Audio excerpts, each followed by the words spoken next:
বিশাল একটি মিছিল আমাদের মাঝে এসে হাজির হয়েছে।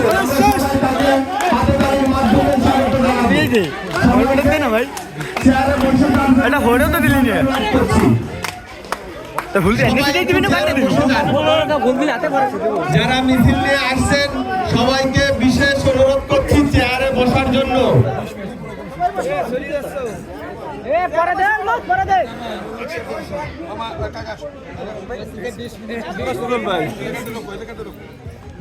যারা মিছিল নিয়ে আসছেন সবাইকে বিশেষ অনুরোধ করছি একটু চেয়ারে বসে যান ভাই।